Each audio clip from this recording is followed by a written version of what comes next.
is the magic of cinema, you know? It's like, it's that we can go to other worlds just by looking at a bunch of images and hearing some noises. That's amazing, you know? And so like, yeah, film, I think film still represents the magic of the movies, you know? And like, with digital, we know it's a digital box, it's a computer, it just does it. And there's no magic to that at all. But with film, there is still magic, I think.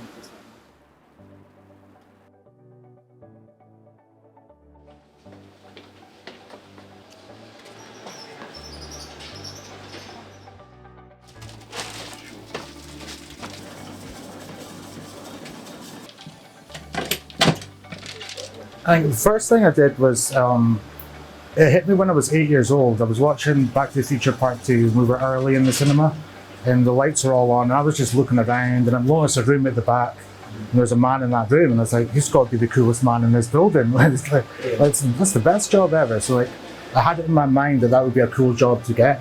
And it was years later that I started working in cinemas and then finally pestered the projectionist at the time to train me. Like every day I saw him, I said, when are you going to train me? And eventually, I think after 9 months, he said, okay, I'm going to train you.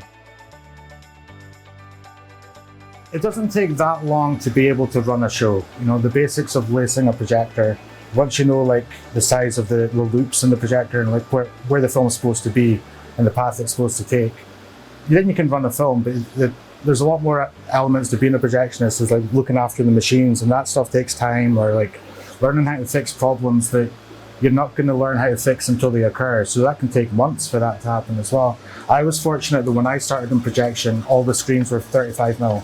So there wasn't digital. So like there was lots and lots of like repetition of doing it and doing it and doing it. So I got to do it really well, really quick. And I was one of the lucky people to have learned during the time that it was all 35mm, because nowadays it's a lot more difficult to learn. It takes a lot more time because there's less films. You know, we don't have a spare film lying around to train in and anything like that. So it takes a lot longer now than it did when I was doing it, because there's just more work to do when I was doing it. I still don't think digital film isn't as good as film. It doesn't have the same resolution. It's not quite there. We need to get to like 10K digital to look as good as what a film looks like. And even then, it still won't have, there's a warmth you get with analog that you can't digitally replicate. Yeah, so when we get a film delivered to us, our programmer books the film with the distributor, and we rent the film essentially. It's either like, it could be a certain amount or a certain percentage of the box office for that film. But when we get it delivered, it comes in separate reels. And eventually those reels will end up like, this is half of Oppenheimer. I don't know if you can see that, but half of Oppenheimer here. And that's only 4 reels.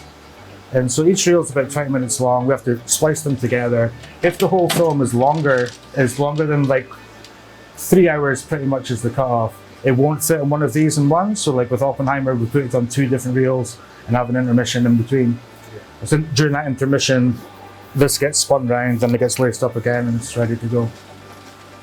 Yeah, so yeah, the process is you take the reels, you splice them together. I'm checking the film with my thumb and my finger to see like if there's any breaks on the film, or if there's like or a cut in the film that's been joined. Then I would check that join and redo it again. So like new films, that process of making up a film doesn't take that long really.